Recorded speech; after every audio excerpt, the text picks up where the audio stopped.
장사하자 장사하자 장사하자 먹고 살자 오늘도 방실방실 밝은 대한민국의 하늘. 웃음 가득 행복 가득 여기는 야암상가 시장입니다. 저는 보이는 라디오 DJ 우정호입니다. 아무것도 보이지 않는 어두움 속에서 지푸라기라도 잡고 싶습니다. 노새 젊어서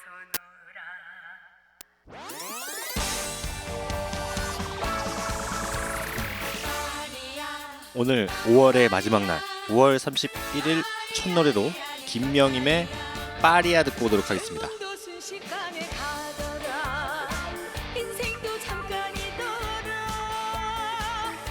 오늘 5월 31일 첫 노래로 김명임의 파리야 인생은 즐겁게 듣고 왔습니다. 날씨가 굉장히 덥죠. 네, 오늘 제가 어제 내가 날씨 정보를 보니까 오늘 기온이 엄청나게 올라간다 해가지고 굉장히 긴장한 상태였거든요. 근데 제가 아까 오전에 다시 한번 그 뉴스를 보니까 오늘 최고 기온이 30도를 넘는다고. 야, 30도를 넘으면은 이제 그냥 여름인 거죠. 네.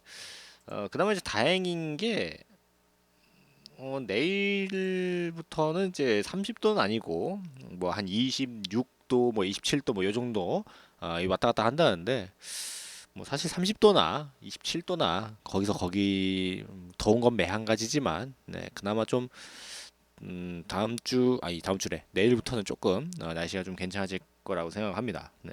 근데 약간 이럴 때 약간 비가 살짝 한번 왔으면 좋겠다라는 생각을 한번 하는데 심지어 흐린 날도 없어요. 네, 요거 뉴스를 보면은 흐린 날도 거의 없고 그냥 햇볕이 쨍쨍한 그런 날이 이어집니다. 네, 이제 여름으로 이제 딱 뭐라고 해야 되냐 넘어간 네 거의 이제 그냥 초여름이죠 이제. 네, 근데 요즘 생각해 보면은 약간 봄이 애매해요. 봄이나 가을이 좀 애매하고 그렇지 않나요? 봄이랑 가을이 조금 애매하고 여름이었다가 날이 갑자기 어느 순간 훅 떨어지고 그리고 또 언제 가면 갑자기 훅 올라가고 약간 그런 요즘 이제 계절이라서 약간 좀 장단 맞추기가 힘듭니다. 네.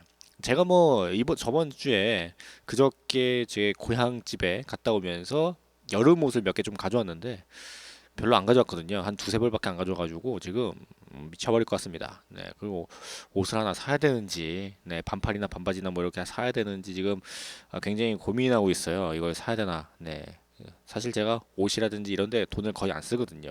거의 제가 버는 돈의 대부분, 제가 쓰는 돈 중에 대부분이 다 먹을 거에 가는 거라서 이거 잘 모르겠습니다. 네. 오늘 뭐 이상한 소리로 계속 했는데 어쨌거나 이제 오늘 보이는 라디오에서는 1부 음식을 찾아서 그리고 2부는 DJ 우씨의 역사 이야기 시간으로 이렇게 준비가 되어 있습니다. 근데 오늘이 5월 마지막 날이라서 약간 5월이 가정의 달이잖아요. 오늘이 이제 가정의 달이 끝나고 내일부터는 호국 보훈의 달 6월 달이 시작되는데 오늘 또 그냥 약간 가정의 달이 끝나는 날이라는 핑계를 가지고 가족과 함께 맛있는 저녁 먹는 게 어떤가 뭐 이런 생각을 하면서 노래 한번 듣고 오늘 보이는 라디오 1부를 또 시작해 보도록 하겠습니다. 지하트의 쿵쾅쿵쾅이라는 노래 듣고 오도록 하겠습니다.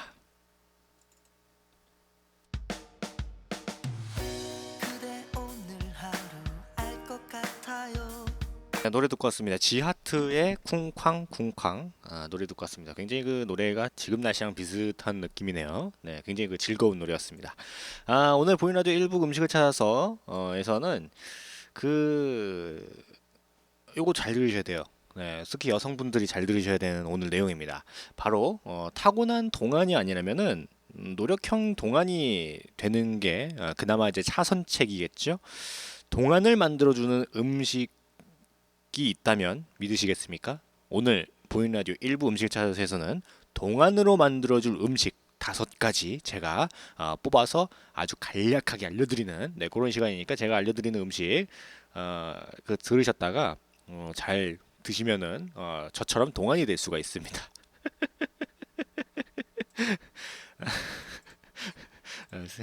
제가 동안이라는 말을 좀 많이 들어가지고 어쨌거나 동안으로 만들어줄 이제 음식이라 하면은 뭐 이렇게 무슨 약이라든지 뭐 이런 게 아니고 그냥 옆에서 흔히 볼 수 있는 그런 음식들 중에서 제가 동안이 될 수도 있는 그런 음식 5가지를 제가 한번 뽑아봤어요. 네, 굉장히 간략하게 알려드릴 테니까 요거 한번 들으시고 뭐 이렇게 혹시 집에 있으시면 드시고 없으시면 뭐 한 번쯤 사셔가지고 드시는 것도 좋을 것 같습니다. 네. 동안으로 만들어줄 음식 첫 번째는 약간 저는 이거 찾으면서 아이러니한 게 그 첫 번째가 커피예요.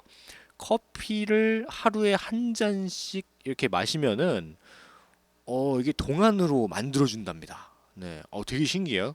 그 커피 안에는 활성화합물이라는 그 이제 활성화합물이라는 게 들어가 있는데 이게 피부암을 예방하고 약간 그 뭔가 피부를 조금 매끈하게 만들어주는 그런 효과가 있대요.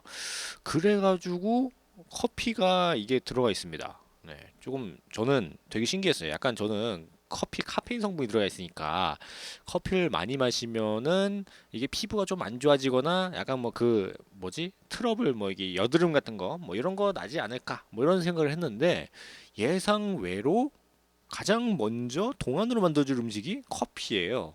네. 물론 이것도 많이 먹으면 물론 안 좋죠. 근데 하루에 한 잔, 뭐 2잔, 요 정도는 괜찮다고 합니다. 네. 그 정도 이제 마시면은 그 혈액순환도 되고, 그리고 이제 피부도 굉장히 좋아진다니까 기분도 좋아지고, 네. 그리고 이제 피부까지 관리해주는 만능 음료, 커피, 네. 가끔 이제 드셔가지고 얼굴 좀 쫙쫙 피면 좋을 것 같아요. 네. 그리고 이제 두 번째가 여름을 대표하는 과일, 바로 수박이에요. 수박은 노화 방지 성분인 리코펜이라는 성분이 들어가 있어요. 네. 저도 리코펜이라는 성분을 잘 모르는데 어쨌거나 이 리코펜이라는 성분이 노화를 좀 방지해 준답니다. 수박에. 그리고 이제 피부가 자외선으로부터 손상되는 것을 막아주는 과일이라고 해요. 오, 그래? 그러면 거의 뭐 먹는 그 선크림 같은 느낌이네. 먹는 선크림. 네, 그 수박이. 어쨌거나 이제 수분 보충뿐만 아니라 자외선 차단 효과까지 있으니까 굉장히 좋죠, 수박이. 네. 그래가지고 왜 놀러 가면은 이게 뭐 계곡을 놀러 가든지 산을 놀러 가든지 어디 놀러 가면은 수박을 하나씩 가져가 가지고 썰어 먹잖아요.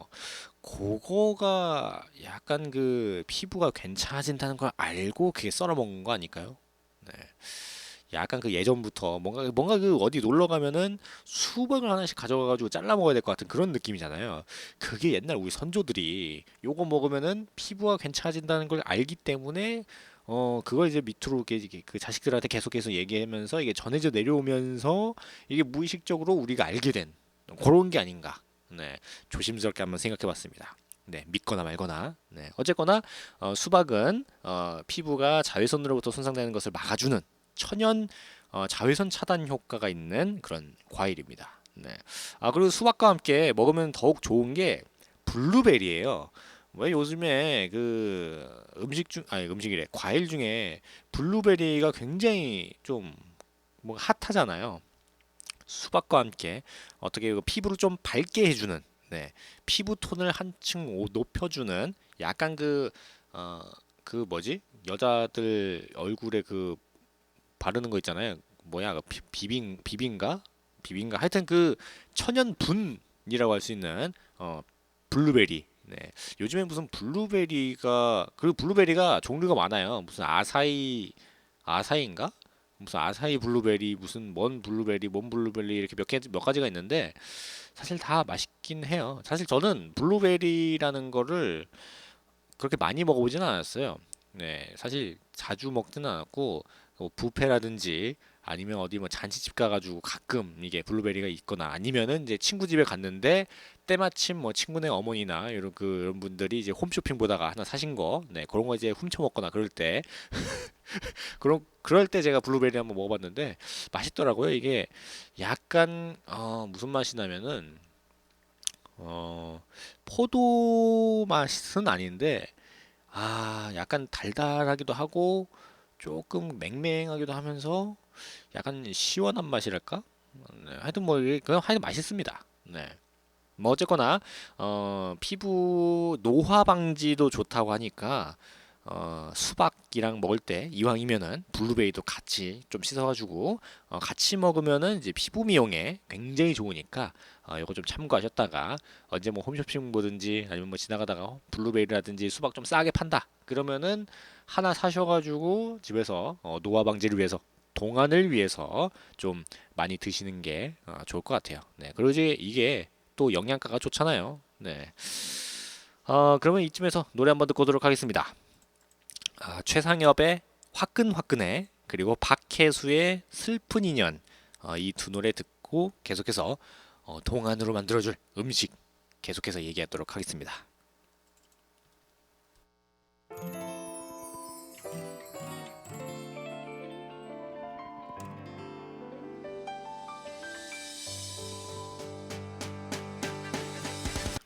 노래 듣고 왔습니다. 최상엽의 화끈화끈해 그리고 박혜수의 슬픈 인연 이렇게 두 노래 듣고 왔습니다. 네. 지금 보이는 라디오 일부 음식을 찾아서 동안으로 만들어줄 음식에 대한 이야기를 하고 있습니다. 네. 동안으로 만들어줄 음식 중에 그 세 번째는 약간 그 생소한 과일 중에 하나입니다. 바로 아보카도. 동안 미모의 특징 중 하나를 꼽으라면은 그 뭐야 저거 그 뭐죠? 그 뭐 분무기 같이 생긴 거 막 뿌리는 거 미스트인가? 하여튼 그 미스트를 뿌리지 않아도 촉촉하고 광나는 피부. 네, 요게 또 그 문 여성들의 그 어떤 로망이랄까 약간 그런 거잖아요. 겉은 검은색에다가 속은 초록색인 이 신비한 과일 아보카도에는 불포화 지방산이 풍부해서 그 오메가 9가 지방산은 피부가 수분을 유지하는 데 도움을 주기 때문에 동안이 되고 싶으면 그 아보카도로 피부 속의 수분을 좀 유지시키는 것도 좋을 것 같습니다. 네. 이 아보카도를 먹으면은 아까 말씀드린 그 오메가 9가 그 이제 피부에 이게 딱 들어가가지고 그 수분을 좀 촉촉하게 해준대요. 그래가지고 뭐 얼굴 같은 데에다가 그냥 뭐 이렇게 바르지 않아도 반짝반짝거리는 그냥 그 흔히 물광 피부라고 하죠. 약간 그런 느낌의 피부가 될 수 있는 네, 그런 과일이 바로 아보카도입니다. 저는 사실 이 아보카도를 그 이름만 들으면 뭔지 몰랐어요. 근데 이제 보니까 그 겉에는 약간 검게 생겼어요. 약간 그 키위 같이 생겼는데 그러고 보니 이게 약간 키위 아닌가 이거? 네, 키위 아니야 아보카도? 네, 뭐 어쨌거나 잠깐만 아보카도 키위 다른 거구나. 저 똑같은 건 줄 알았어요. 네. 하여튼 아보카도가 조금 키위랑 비스무리한 거긴 한데 조금 다른. 네. 하여튼 뭐 그런 과일인데 사실 제가 이걸 먹어본 적이 없어가지고 무슨 맛이냐고 물어보신다면 제가 할 말이 없습니다. 제가 먹어본 적이 없어요 아보카도. 혹시 아보카도 드셔보신 분 계시면은 저희 보이는 라디오로 제보 바랍니다. 어떤 맛인지. 네, 저도 굉장히 궁금해요. 아니면은 저희 보이는 라디오로 아보카도 하나 좀 갖다 주시면은 제가 맛보고 그거를 말씀드리도록 하겠습니다. 동안으로 만들어줄 음식 네 번째는 바로 대표적인 견과류라고 할 수 있는 호두입니다. 호두에는 두 가지 성분이 있어요. 머리카락에 수분을 공급해주는 오메가3 지방산과 손상된 모낭을 회복시켜주는 비타민 E가 주 성분인데 사실 동안으로 보이는 것 중에 하나가 이제 숱이잖아요. 머리숱. 네. 뭔가 그 머리숱이 많으면은 약간 그 앳돼 보이는 뭔가 그 젊어 보이는 그런 느낌이 있어요. 그래가지고 왜 드라마라든지 영화 같은 거 보면은 왜 회상씬에 막 무슨 한 20년 전, 뭐 30년 전 뭐 이렇게 할 때 그냥 얼굴은 똑같은데 머리숱만 많아지는 뭐 그런 경우가 있잖아요.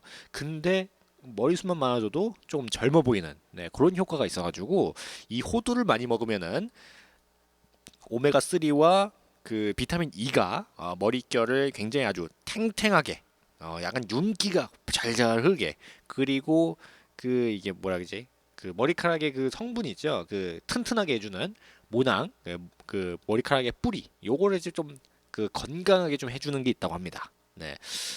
그래서 하루에 호두 한 4분의 1컵 정도? 네. 요 정도만 이제 먹어도 굉장히 선명하고 건강한 모발을 유지시켜서 건강미 넘치는 동안 유지에 도움이 된다고 합니다. 그러니까 호두가 한 이게 호두 한 하루에 한 두세 개 정도? 네. 호두 한 두세 개 정도 이제 까먹으면은 괜찮다고 해요. 네.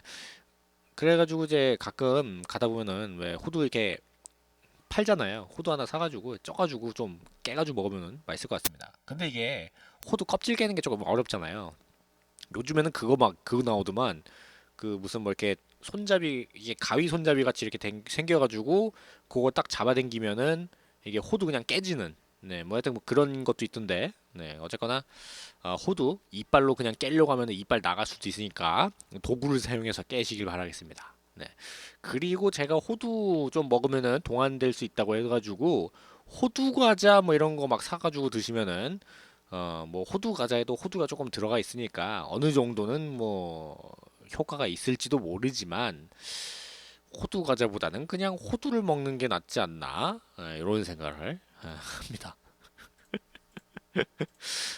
그리고 오늘 보이는 라디오 아, 그 동안으로 만들어줄 마지막 음식은 여자들이 굉장히 그 좋아하는 여자들에게 굉장히 좋은 과일 석류입니다.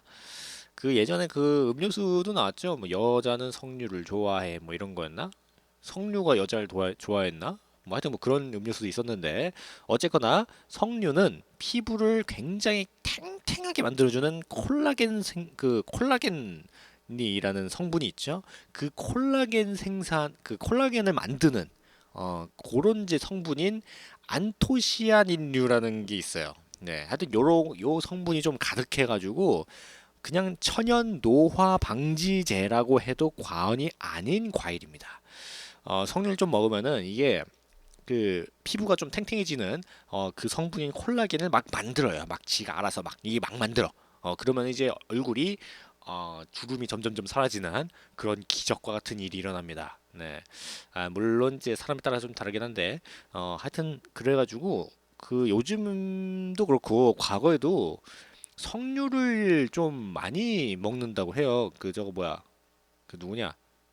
아니 연예인 갑자기 생각났네. 하여튼 어떤 그 여자 연예인들이 석류를 좀 먹는다고 합니다. 그 어떤 피부 좀 관리를 좀 하기 위해서 석류 이렇게 갈아서 먹기도 하고 이게 잘라서 먹기도 하고 그냥 먹기도 하고 뭐 그런데요.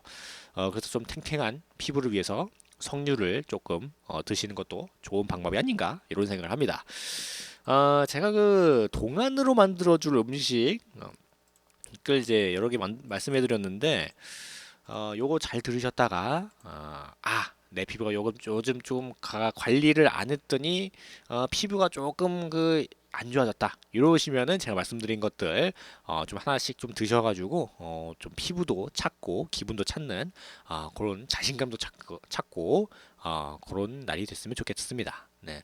근데 동안으로 만들어주는 음식이 있는가 하면은 반대로 노안을 만들어주는 주범 음식이 있죠.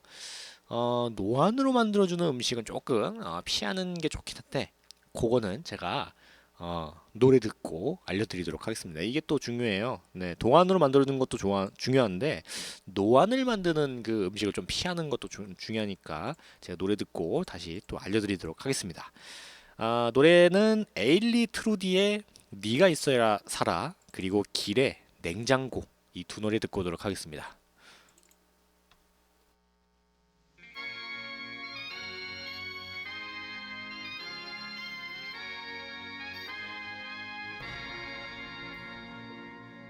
노래 듣고 왔습니다. 엘리 트루디의 네가 있어야 살아, 그리고 길의 냉장고 듣고 왔습니다. 네. 이번에는 이제 동안을 만들어줄 음식에 반대되는, 네, 노안을 만들어주는 음식을 지금 말씀드리는데, 어, 동안을 만들어주는 음식도 중요하지만 노안을 만드는 음식을 조금 피하는 것도 좀 중요하죠. 일단 그 노안을 만드는 주범 중에 하나가 바로 탄산입니다. 당분이 많이 함유된 탄산은 피부 조직을 이루는 콜라겐을 좀 손상시켜 봐가지고 피부 탄력을 저하시켜요. 피부 탄력을 저하시킬 뿐만 아니라 피부를 건조하게 만들어서 피부 노화를 좀 촉진시킬 가능성이 있으니까 이 탄산 음료 같은 것들은 되도록 멀리 하는 게 좋습니다. 네, 물론 이제 조금 마시는 건 상관이 없는데 이거를 자주 그리고 많이 먹으면은 이게 문제가 되는 거예요. 네, 제가 항상 말씀드리지만 뭐든지 과하면 큰일 납니다. 네, 적당히 마셔야 돼요. 네, 그리고 노안을 만드는 주범 중에 하나, 또 두 번째가 유제품이에요. 저는 생각보다 유제품이 들어갔다는 게 조금 의아했습니다. 왜 아이들 보면은 우유라든지 뭐 이런 거 많이 먹이잖아요. 그러면은 애가 빨리 늙으라고 주는 건가라고 생각을 했었는데, 치즈, 버터, 우유 같은 유제품을 굉장히 많이 과다하게 먹어버리면은 이게 피부에 주름이 많이 생길 수가 있다고 합니다. 유제품 속에 유당 역시 당의 일종이기 때문에 피부를 조금 건조하게 만들고, 역시 탄산과 마찬가지로 탄력을 좀 저하시키는 그 기능을 하기 때문에 역시 유제품도 적당히 먹으면 괜찮은데 이게 많이 먹으면은 안 좋아집니다. 네.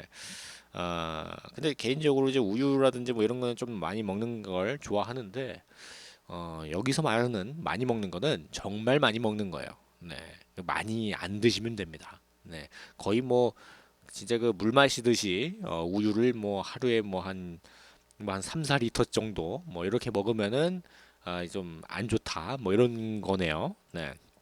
그리고 이제 마지막으로 또 그 노안을 만드는 주범이 그 시원한 그 선선한 저녁에 마시는 시원한 알코올 성분이 들어가 있는 음료, 바로 술입니다. 술. 네. 술이 피부에 안 좋다는 거는 많이 아실 거예요. 이게 또 어, 이게 그 술을 마시면은 왜 피부에 안 좋냐면은, 그 술을 많이 마시면은 간이 또 아파하잖아요. 간이 아프면은 이 간이 또 피부에 발생하는 독소를 제거하는 그 뭐야 저거 성분을 막, 호르몬을 막 분비시키는데, 그거를 좀 억제시키니까 이게 뭐 뾰루지라든지 뭐 여드름, 아니면 피부 트러블 뭐 이런 것들도 생길 수도 있고, 아니면 그 외에 술을 너무 많이 마시고 어느 순간 자기 거울을 보면은 자기 얼굴이 뭐 이렇게 사갔어 뭐 이런 표현을 쓰잖아요. 그게 진짜입니다. 네. 그 술을 너무 많이 마시면은 피부가 조금 그 탱탱함을 유지가 좀 잘 안 돼가지고 뭔가 그 약간 그 페인 같은 느낌, 네, 그런 느낌 들죠. 네, 그게 이제 술이 좀 간을 좀 못 살게 굴어가지고 간에서 그 좀 좋은 호르몬을 잘 못 내게 하는, 네, 그런 것 때문에 술을 좀 피하는 게 좋다고 합니다. 네, 어, 네, 그렇다고 합니다. 사실 근데 그 술을 아예 안 마실 순 없잖아요. 네, 저처럼 뭐 이렇게 술을 별로 안 좋아하는 사람은 뭐 안 마셔도 상관이 없는데, 마셔야 되는 사람들이 있는 경우가 있으니까 마셔도 좀 적당히 좀 줄여가지고 음주를 하시는 게 그 건강에 좋습니다. 너무 많이 마시면은 그 항상 말씀드리지만 안 좋아요. 네, 조금만, 네, 좀 적당히 드시는 거를 다시 한번 권장드립니다. 네. 오늘 보이는 라디오 1부에서는 음식을 찾아서 동안으로 만들어줄 음식 5가지와 노안으로 만들어주는 음식 3가지에 대한 이야기를 해드렸는데, 요거 잘 들으셨다가 피할 건 피하고 먹어야 될 건 먹어야 되고, 그리고 이제 적당히 먹어야 될 것도 적당히 먹고 하셔가지고 어, 약간 그 멀리했던 피부 관리를 좀 하셔서 오랜만에 또 자신감 좀 찾으시면 좋을 것 같습니다. 네. 물론 이제 자신감은 항상 갖고 있겠지만 그 뭔가 그 얼굴에서 나오는 그 동안에서 나오는 자신감도 따로 있거든요. 이게 네, 약간 그 말로 표현 못하는 뭐 하는 그런 자신감이 있는데 그런 것도 한번 느껴보시는 것도 좋을 것 같습니다. 그러면 저희 그 야암상가시장 노래교실 노래 듣고 잠시 후 2부에서 뵙도록 하는데 잠시 후 2부에서는 DJ 우씨의 역사 이야기 시간입니다. 네, 오늘은 약간 그 뭐라고 해야 되냐 그 애국심을 살짝 고취시키는 그런 날로 어떤 주제를 또 정했으니까 이따가 또 많이 들으시면 좋을 것 같습니다. 네. 그럼 저희 야암상가 시장 노래교실 노래 듣고 잠시 후 2부 DJ 우씨의 역사의 기획에서 찾아뵙도록 하겠습니다.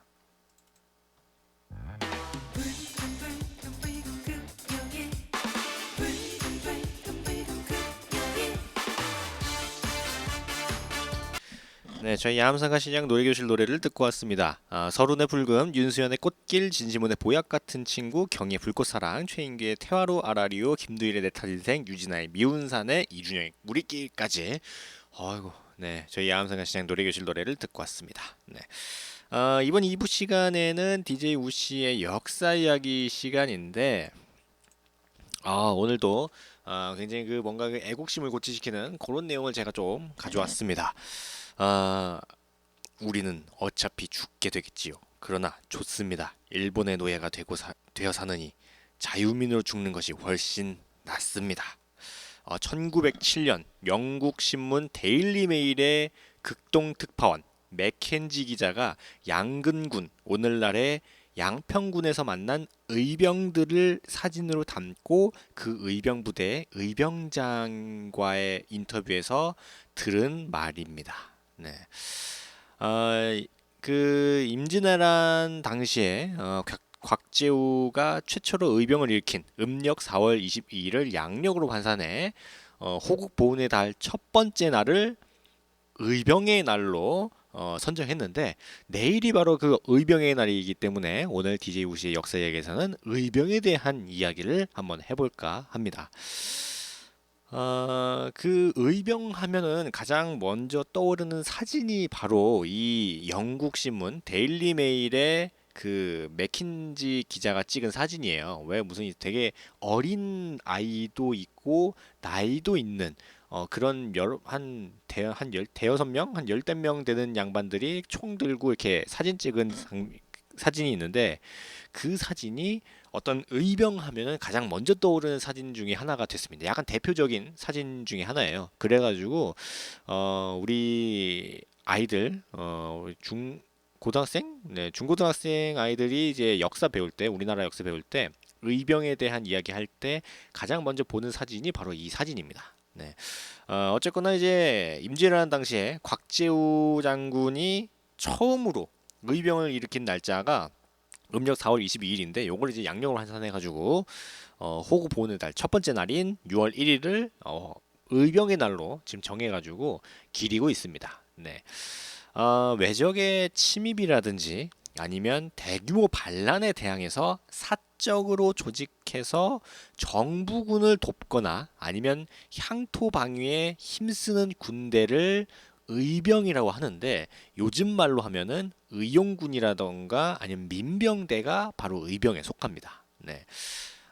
이게 뭐 과거에 기록 같은 거에 보면은 보통은 뭐 무슨 뭐 왕 이름 뭐 이렇게 뭐 무슨 예를 들어 가지고 뭐 선조 21년 뭐 이런 식으로 나오면서 하늘이 노하시어 나라의 망조가 드니 외적이 들끓어 백성들이 고통에 신음할 때 뭐 어디 땅, 뭐 영월 땅, 무슨 뭐 영주 땅, 울산 땅 뭐 이런 데서 한 선비가 있음에 이름이 뭐뭐라고 했다. 그리고 이제 국난의 상황에 스스로 웅대한 의기를 억누르지 못하고 어느 날 분연히 떨치고 일어나서 뭐 무슨 영웅호걸들을 모아서 그 뭐 이게 뭐 거병을 했는데 경공이 뛰어난 자, 뭐 의협심이 강한 자, 뭐 권법이 출중한 자, 창을 잘 쓰는 자, 뭐 하여튼 뭐 이런 사람들을 모아서 정의로 불의를 심판하는 뭐 하여튼 뭐 이런 내용의 식으로 묘사가 되어 있어요. 기록에는.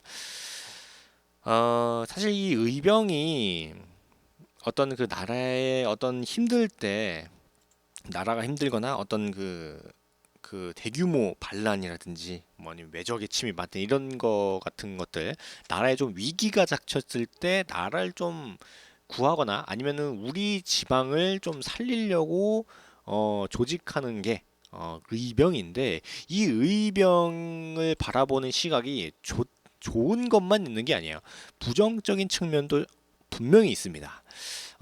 사실 나라의 입장에서 국가의 입장에서는 사실 이 의병이 달갑지만은 않은 존재예요. 본래 군대를 운영하는 거는 돈을 밑빠진 돈에다가 쏟아붓는 것처럼 엄청난 자금을 필요로 합니다. 단순히 의기만 가지고는 의병을 조직하기 힘들고 의병을 조직을 해도 그걸 유지하기가 굉장히 어려워요. 그래가지고 보통 그 의병장들은 그 자기 지역에서 돈을 좀 가지고 있는 재력을 좀 가지고 있는 어떤 양반이라든지 뭐 선비, 뭐 상인들 뭐 이런 양반들이 주로 의병 활동을 펼칩니다. 주로 아니면 명성이 높다거나 이들의 의병 활동이 성공적으로 수행되면은 의병장들은 더욱 높은 명성을 얻게 돼서 무력 집단과 지역 근거지까지 가지게 되는데 의병의 활동으로 인해서 문제가 해결되면은 더욱 명성이 높아지고 스스로 국가적 난제를 수습하지 못한 중앙 정부의 권위는 상대적으로 추락하게 돼요. 그러니까 이제 의병이 활약을 하면 할수록 중앙 정부에 대한 그 국민들의 여론이 많이 안 좋아지는 거죠.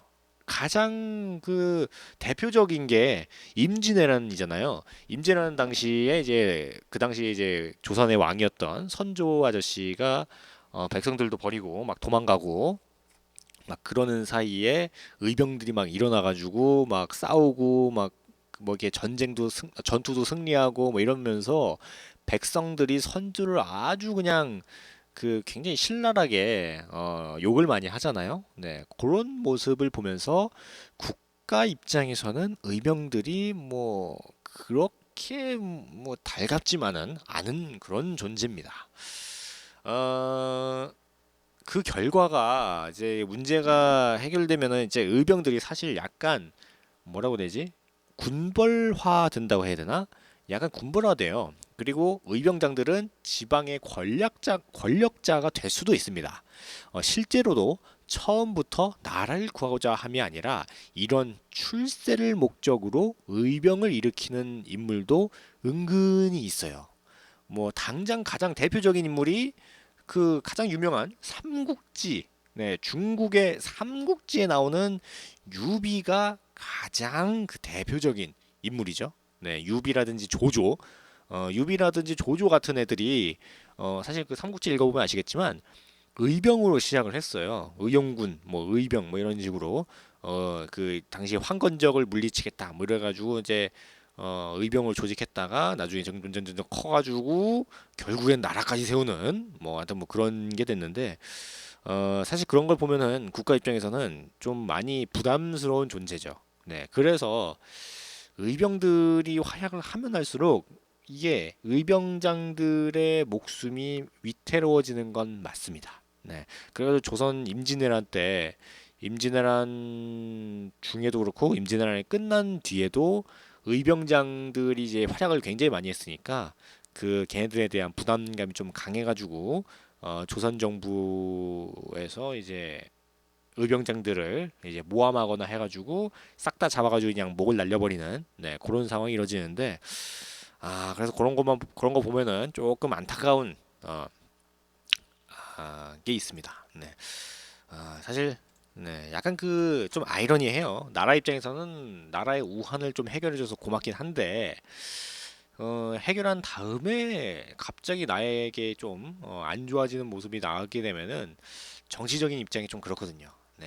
좀 안타까운 면이 있습니다. 그럼 이쯤에서 노래 한번 듣고 오도록 하겠습니다. 어딨냐? 한가을의 얄미운 사람 그리고 러블리즈의 러블리즈가 아니구나. K의 찌릿찌릿 이 두 노래 듣고 오도록 하겠습니다.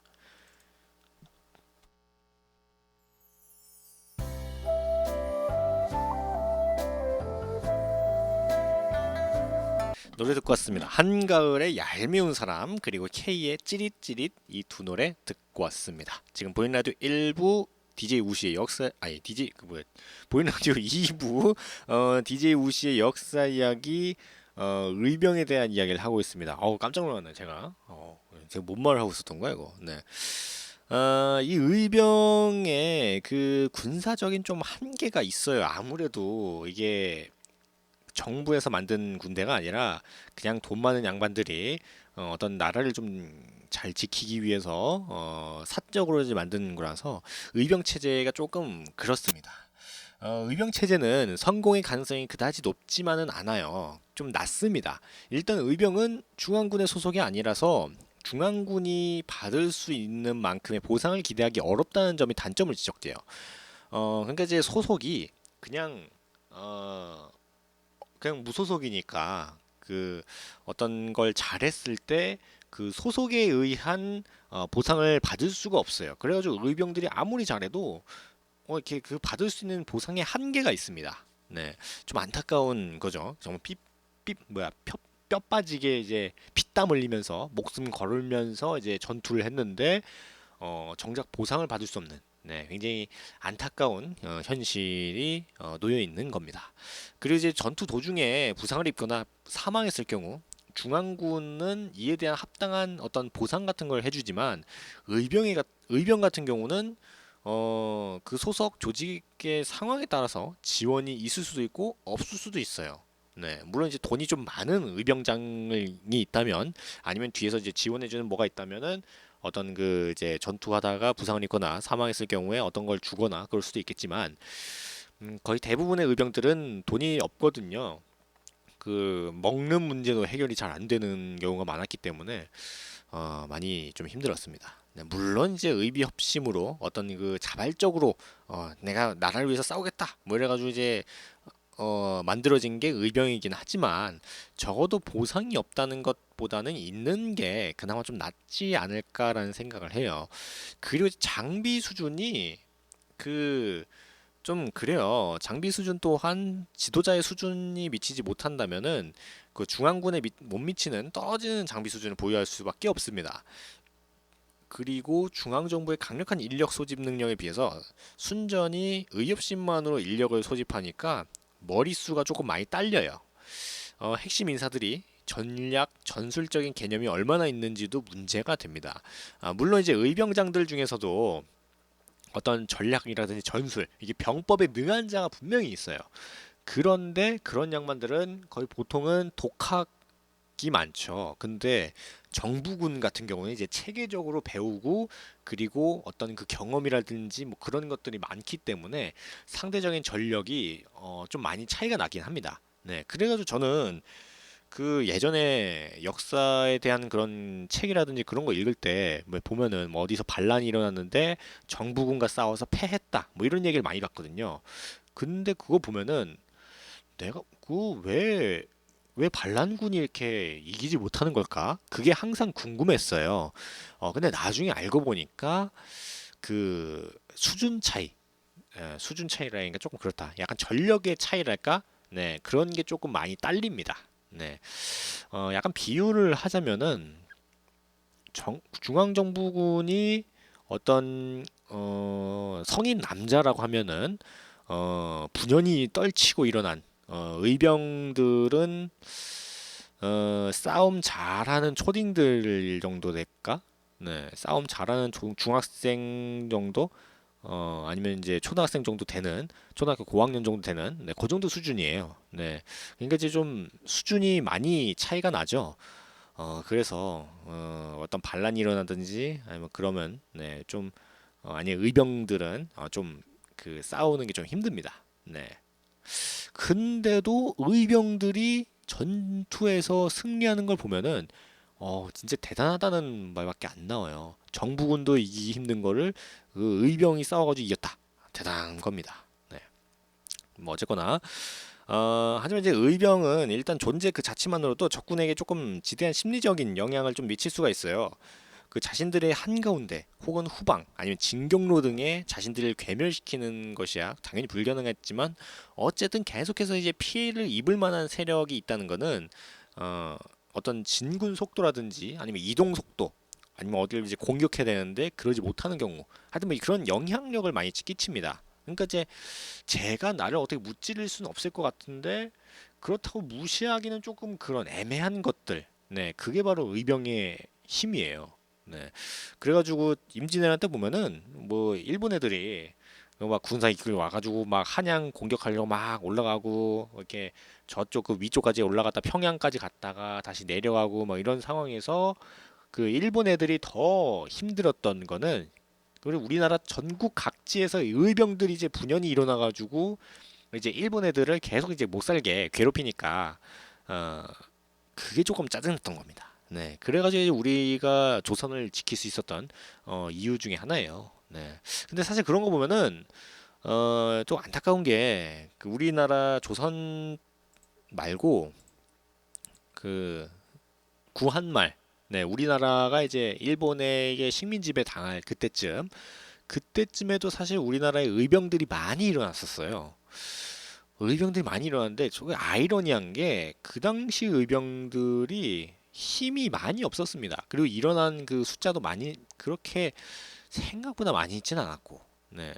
왜냐면은 그 당시에는 돈 좀 있다. 난 좀 그 재력이 있다. 라는 이런 사람들은 다 거의 대부분 일본에 붙어 있었던 상태였기 때문에 사실 내 재산을 지켜준다는데 굳이 내가 싸울 필요가 있나 약간 그런 게 있어가지고 그때는 의병들이 조금 힘이 약해가지고 결국에는 우리나라가 이제 30몇 년 동안 이제 나라를 뺏기긴 했었지만 네, 어쨌거나 이제 의병의 존재가 조금 있었다라는 게 있습니다. 네. 전쟁의 성격에 따라서 다르지만 공격군 입장에서 볼 때 진출 지역의 민간인들이 죽음을 각오하고 무장투쟁에 나설 정도로 공격군을 지지하지 않고 적대한다는 사실은 공격군의 사기에 엄청난 영향을 끼칠 수가 있어요. 어, 더군다나 의병은 무장 수준이 비참하기 때문에 정규군처럼 한눈에 구분하기가 힘들어요. 그렇다고 아무 민간인이나 보이는 대로 그냥 바로 그냥 죽여버리면은 현지인들에게 반감을 사게 되기 때문에 그 의병에 가담하는 이제 현지인들이 더욱 늘어나게 될 가능성이 상승해가지고 이걸 민간인들을 다 이게 뭐 어떻게 죽일 수도 없어요. 그래서 침략하는 입장에서는 이게 조금 애매합니다. 네, 약간 이게 어떻게 좀 다뤄야 될지 조금 그래요. 네. 그리고 이제 의병도 일단 싸울 수 있는 자들인지라 아무 힘이 없는 것도 아니에요. 의병장들은 대체적으로 의병의 약점을 잘 알고 있어가지고 의병의 단점을 보완하고 장점을 살릴 수도 있는 흔히 게릴라 전술이라는 거 있죠. 치고 빠지기. 네. 되게 짜증나게 치고 빠지기. 한 대 툭 치고 도망가고 툭 치고 도망가고 이런 거. 네. 그런 거를 이제 주로 잘 사용합니다. 보통 의병들은 이런 전술을 많이 써요. 네. 왜냐면은 쪽수는 될 수도 있지만 장비라든지 이런 게 없어요. 거의 그냥 주먹으로 싸우든지 그냥 어떤 나뭇가지 하나 가져와가지고 싸워야 되는데 상대편은 뭐 총 쏘고 막 대포 쏘고 그러니까 그냥 전면전을 하면은 당연히 이길 수가 없죠. 그런데 갑자기 나타나가지고 뭐 몇 대 툭툭 치고 도망가고 갑자기 또 나타나고 툭툭 치고 도망가고 이러면은 되게 짜증나거든요. 그러다가 한순간 딱 밀어버리면은 그냥 다 날아갈 수도 있는 상황이기 때문에 어 약간 피로를 누적시킨다고 할까? 네, 하여튼 그래가지고 이 의병의 어떤 효과가 아주 좀 은근히 세기도 합니다. 네, 그럼 노래 한번 듣고 우리나라 의병이랑 뭐 중국 뭐 이런 다른 나라의 의병들 한번 보도록 하겠습니다. 노래는 아이콘의 오늘 뭐해 그리고 정나현의 어제처럼 이 두 노래 듣고 오도록 하겠습니다.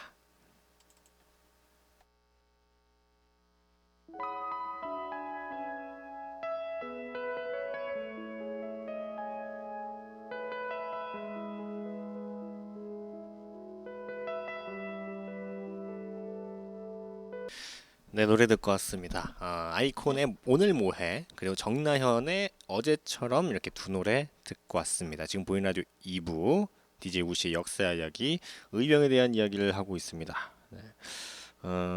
시간이 많이 됐네. 네. 이거 어떡하지? 빨리 해야 되는데. 네. 한번 해보도록 하겠습니다. 이번에는 이제 우리나라의 의병에 대해 한번 알아보는데, 우리나라 역사로는 그 임진왜란 당시의 의병과 구한말의 의병이 가장 유명하죠. 뭐 다른 시대, 특히 고려 시대 때 몽골의 침입 때라든지 아니면 조선 후기 정묘호란, 뭐 병자호란 때에도 의병이 활동한 바가 있습니다.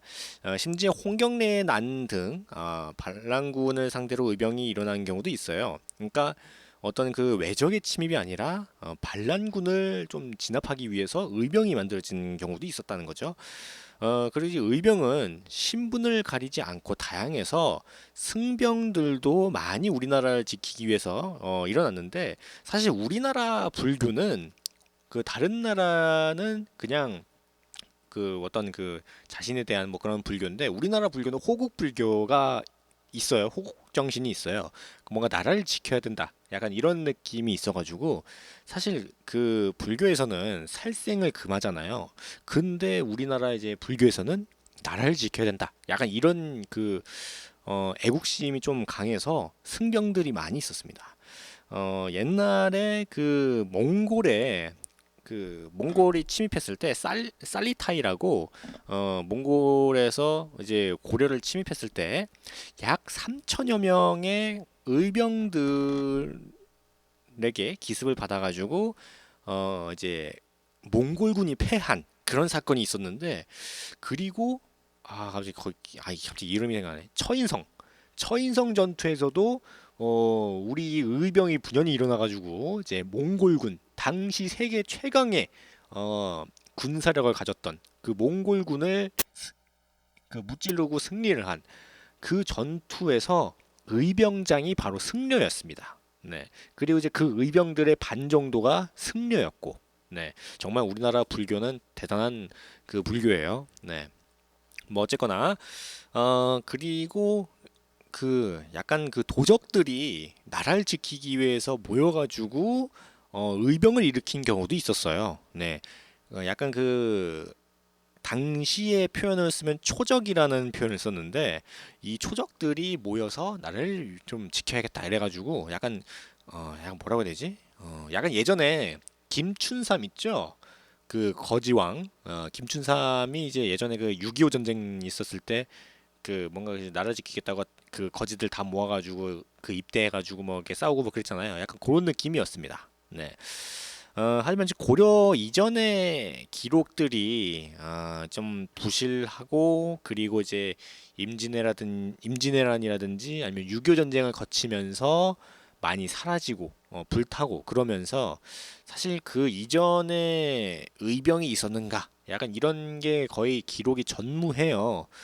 잘 알 수가 없습니다. 네, 되게 좀 안타까운데 뭐 있었다고 해도 알 수가 없어가지고 좀 난감한 상황입니다. 네. 그 동학농민운동이라고 그 구한말에 일어났는데, 사실 동학농민운동의 경우는 이를 의병 활동이라고 규정하는 경우는 흔치가 않습니다. 이 동학농민운동에 있는 이제 병사들이 사실 자발적으로 조직이 됐긴 했어요. 근데 이제 중앙정부와 협력해서 국내외 위협에 맞서는 민중무장조직이라는 게 일반적으로 쓰이는 의병의 그 정의인데, 동학의 경우는 외세에 맞선 민중봉기라는 점에서는 좀 비슷하지만, 중앙정부를 향해서 칼을 겨눈 반란 아니면 혁명의 성격이 좀 있기 때문에 의병이랑은 조금 다른 그런 이제 느낌입니다. 그래서 이제 동학농민혁명, 뭐 동학농민운동이라는 표현을 쓰지 동학농민의병 뭐 이런 식으로는 표현을 안 하잖아요. 네, 그게 조금 차이가 있습니다. 네. 우리나라에서는 의병이 중국처럼 군벌이 된 일은 거의 없어요.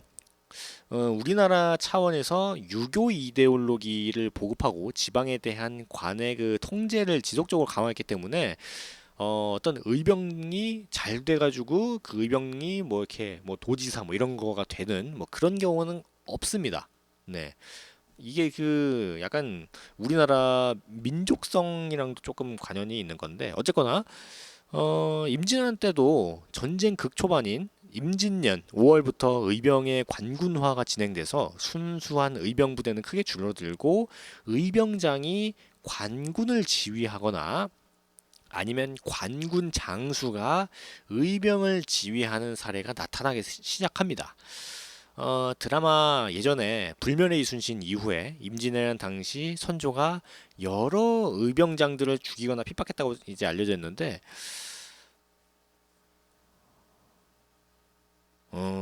네, 사실 그 좀 안타까운 면이 있죠. 네, 음,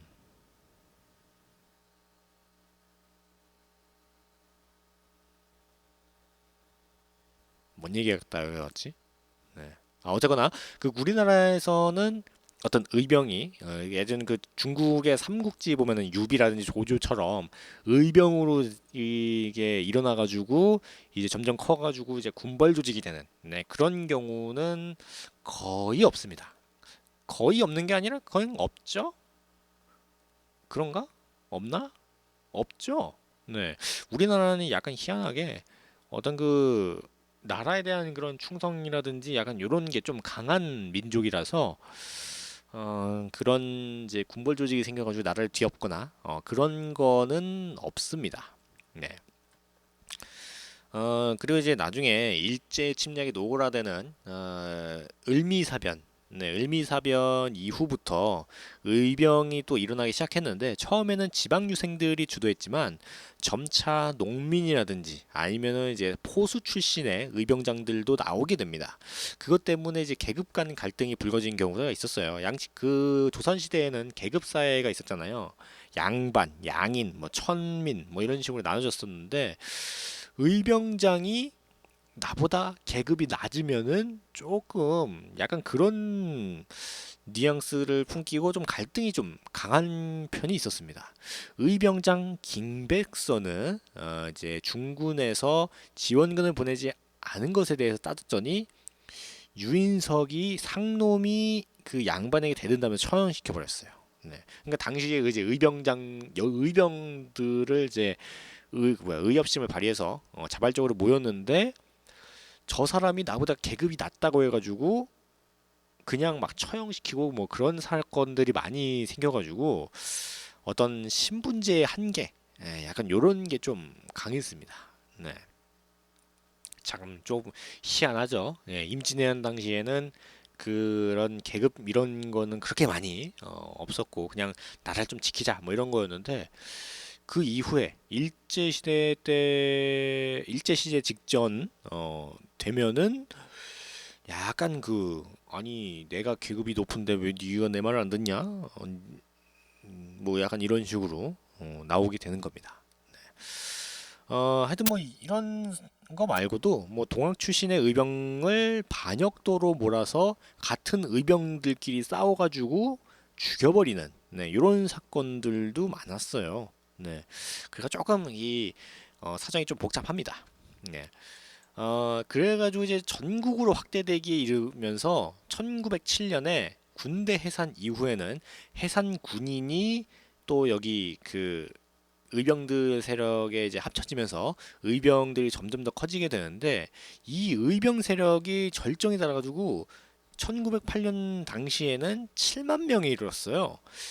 어 그래가지고 이제 일제 시대에 거의 뭐 남한 대토벌 작전이라는 걸 전개해가지고 그 의병은 물론 의병이 성장할 수 있는 환경을 말살해 버려가지고 그 의병들의 거의 그냥 뿌리를 거의 뽑아버리게 되는데 사실 남한 대토벌 작전이 어떤 말이 토벌 작전이지 거의 학살 수준이었어요. 이게 우리나라 의병들을 뭐 이게 말살시켜 버리겠 뭐 토벌하겠다 뭐 이런 작전이었는데 의병뿐만 아니라 그쪽에 있었던 그 의병들이 활동하는 지역에 있는 일반 민간인들까지 싹 다 그냥 밀어버리는 네 하여튼 뭐 그래가지고 굉장히 제가 이거 사진을 봤었거든요. 그 당시에 이제 외국인 기자가 이거 사진 찍은 걸 봤었는데, 어우, 정말 처참하더라고요. 네, 다시 한번 다시는 그런 가슴 아픈 역사는 일어나면 안 되겠다. 뭐 이런 생각을 하게 됩니다. 네, 시간이 이렇게 많이 됐어 이렇게. 네. 그럼 이쯤에서 노래 한 곡 듣고 오도록 하겠습니다. 이게 시간이 되게 많이 됐네. 네. CLC의 아니야 듣고 제가 그 의병에 대한 마지막을 아주 간략하게 한 다음에 오늘 보이는 라디오 끝내도록 하겠습니다.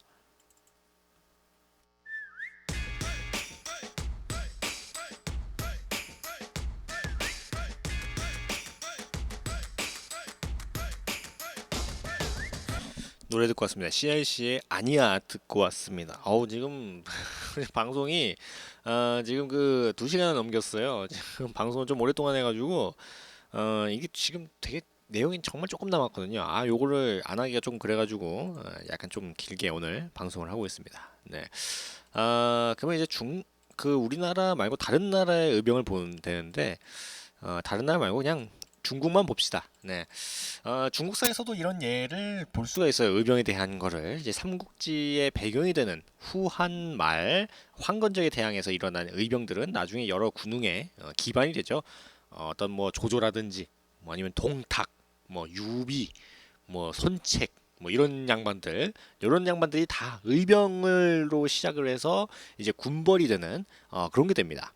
그리고 남북조 시대가 되면은 선비족을 격파한 동진의 명장 유유라든지 아니면 양나라의 장수 진패선은 자신들이 거둔 전공을 무기로 백성들의 명성이나 아니면 지지를 얻어서 나중에 송나라 진나라를 세워서 황제가 되는 그런 모습을 보여주게 됩니다.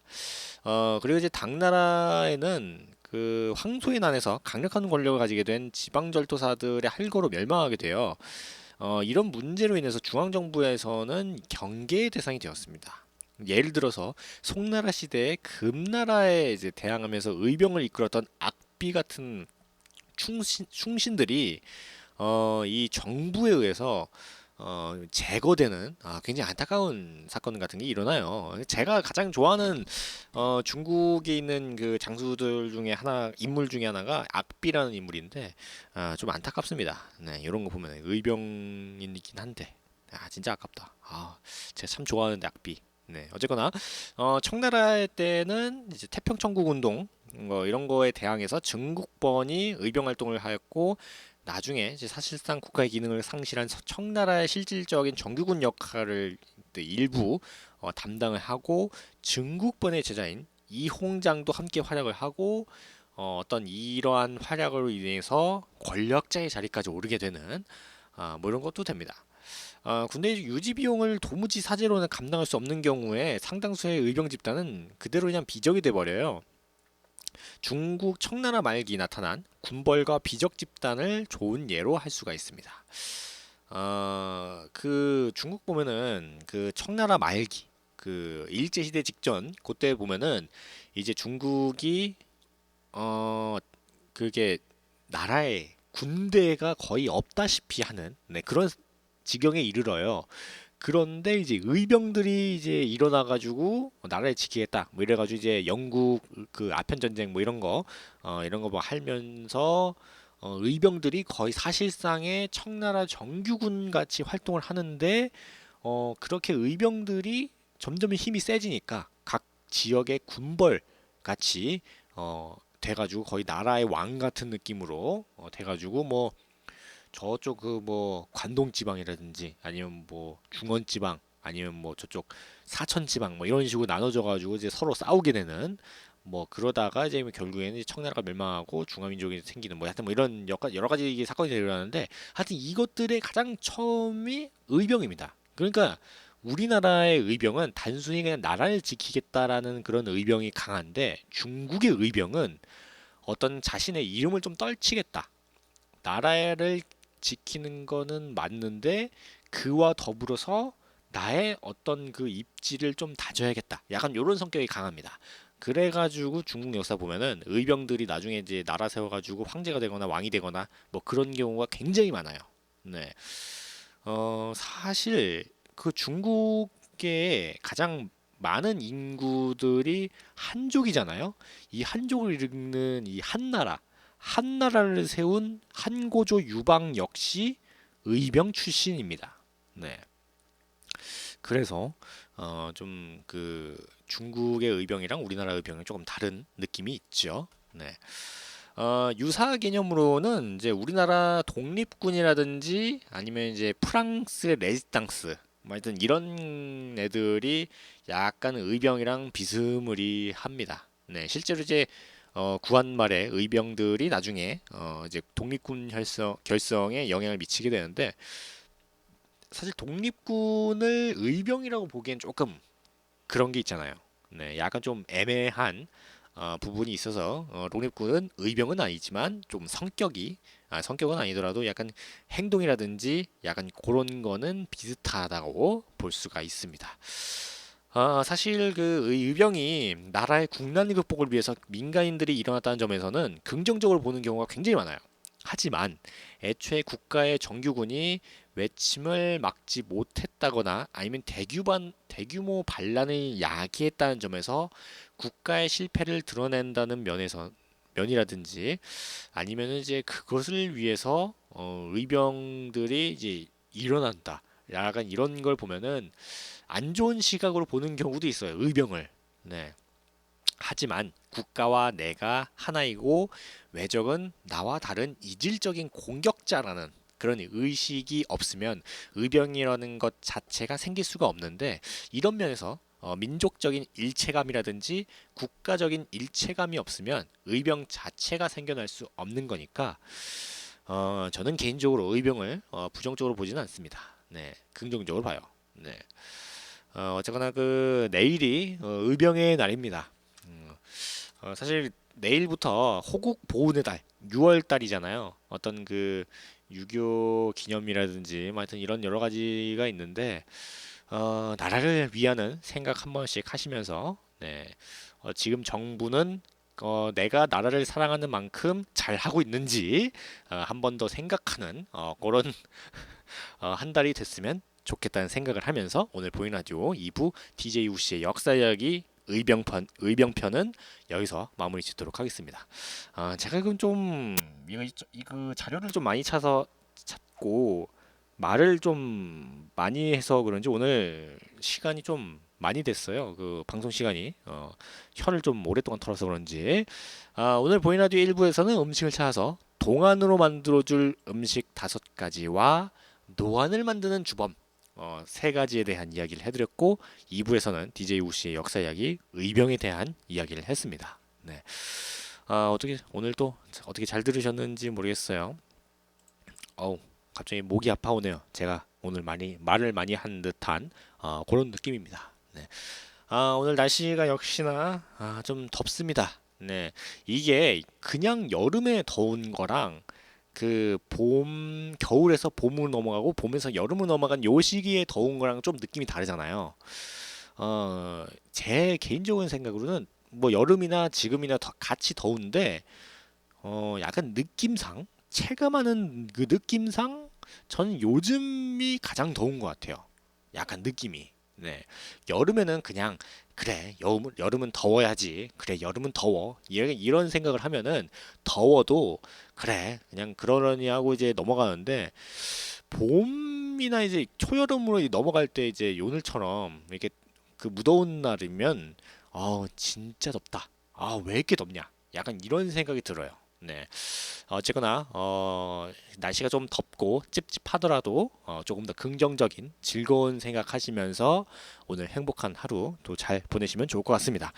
그런 의미에서 오늘 마지막 끝곡으로 홍차의 힘내송 들으면서 저는 오늘 물러나도록 하겠습니다. 저는 야암상가시장 보이는 라디오 DJ 우정호였고요. 오늘도 즐거운 하루 행복한 하루 되시길 바라겠습니다. 감사합니다. 괜찮아